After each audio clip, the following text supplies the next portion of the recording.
It's quite ironic when you think about it. Most of us spend our workdays dreaming about our free time.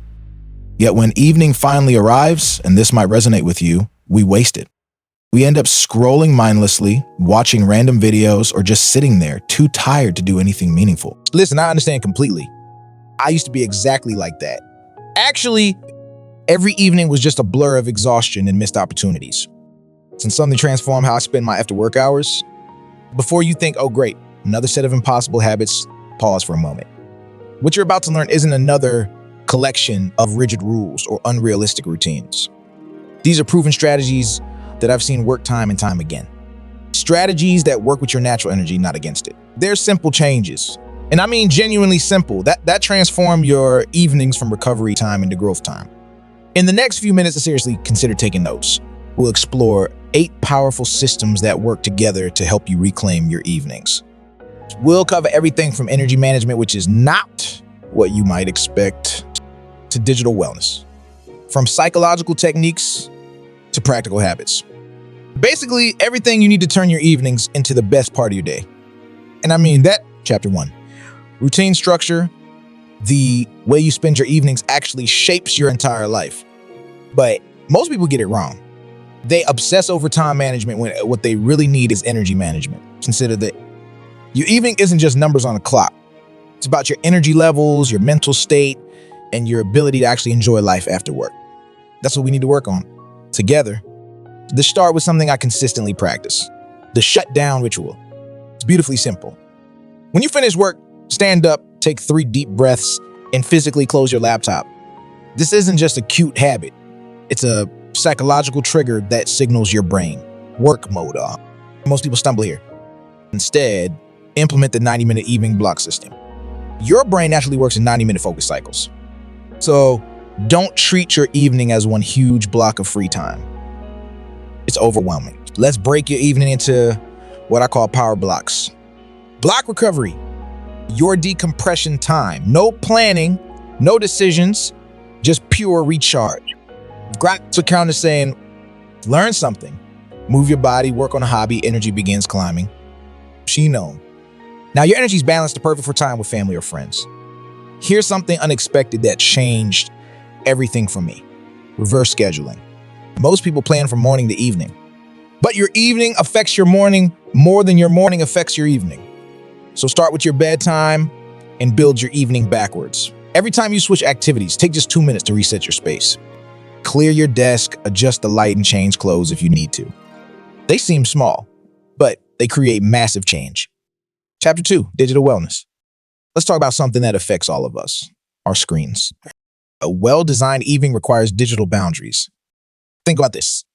In old movies, vampires drain your energy. Listen, Doc, your phone and laptop, the digital vampires quietly draining your evening potential. I'm going to show you how to turn these devices from evening destroyers into evening enhancers. App me shared unconventional methods. App mortality. Every evening, delete one app from your phone. Great, but what if I need it tomorrow? That's okay, you can reinstall it, but here's the wild part. 90 of the time, you won't even remember which app you deleted. Here's another approach. Then allow her. 1 hour before bed, your devices go to sleep before you do. But don't just turn them off. Put them in a different room.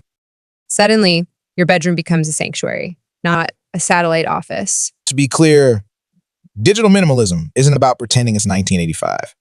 It's about using technology intentionally. What works? Choose 3 essential apps for your evening. That's it. It's not just digital noise. One more strategy. Screen life separation tactics. Create physical barriers between you and your screens. And put your phone charger in the kitchen. Keep your laptop in a drawer. Use a real alarm clock. These small changes build what I call a fortress around your evening peace. So remember, technology should serve your evening, not steal it. These aren't just rules. They're keys to unlocking the evening you deserve. Technology should serve your evening, not steal it. These aren't just rules, they're keys to unlocking the evening you deserve. Techniques. Now that we've handled our devices, we'll focus on something equally important, our minds. Your mind is essentially the control room of your evening. An important insight that changed how I think about screens. What I call digital sunset protocols. Consider this.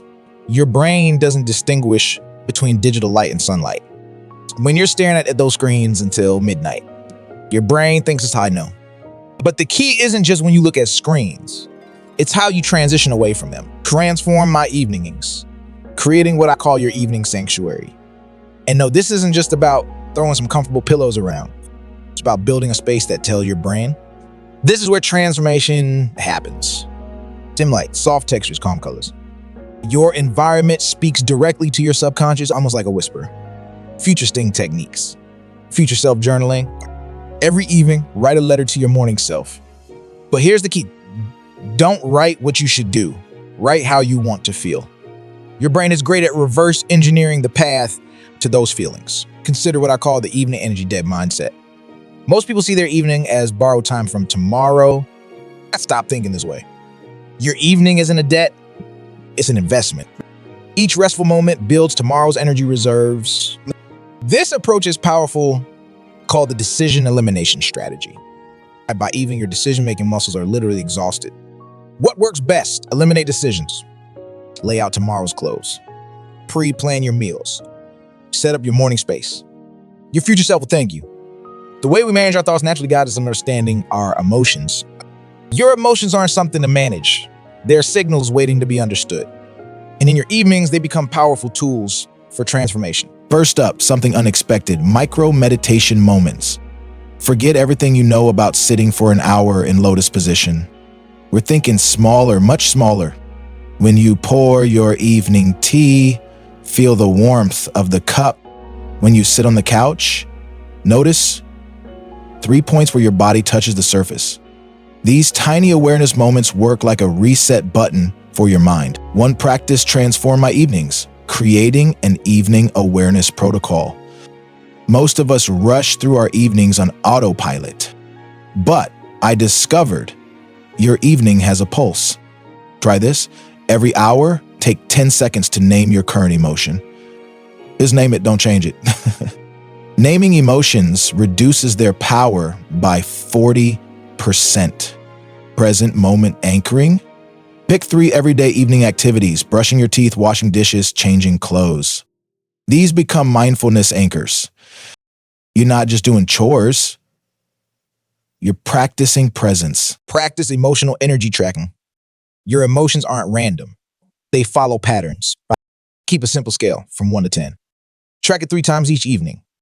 In 2 weeks, your emotional rhythms will become clear, like your daily schedule. Try the evening emotional audit. Before bed, ask yourself 3 simple questions. What energized me today? What drained me? What surprised me? Just use single words, no essays. You're not analyzing, you're acknowledging the most valuable lesson.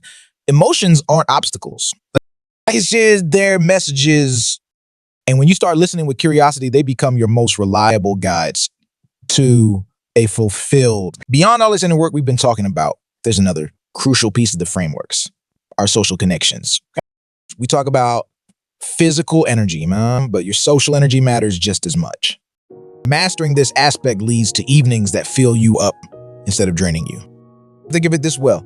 Your social battery works just like your phone battery. You need to know exactly how much social energy you have left. That's what I call the social battery management system. Some activities charge you up while others drain you down. Figure out your insights and figure out your unique pattern. Instead of spreading yourself then trying to maintain 20 friendships, which I learned doesn't work. Focus on building 3 to 5 deep connections. These people become your evening tribe. They get you.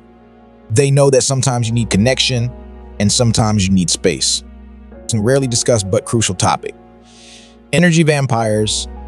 And to be clear, these aren't bad people. They're just people whose energy patterns clash with yours. Try the energy vampire audit. Notice which social interactions drain you, vs energize you. This isn't about avoiding people. It's about timing your interactions wisely. The social recharge protocol works like a safety net.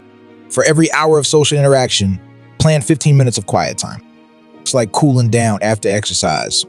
You wouldn't stop running and just sit down. You walk it off first. The connection perspective, the connection productivity idea. What if those even conversations are actually recharging your creativity, problem solving, and emotional results? We never realized how powerful that could be. Map your social energy like you'd map a city. Some places energize you, others drain you. And yet some people lift you up. Others require more energy than you may have. And understand that being selective isn't selfish, it's sustainable. It's about building evenings that work for everyone involved.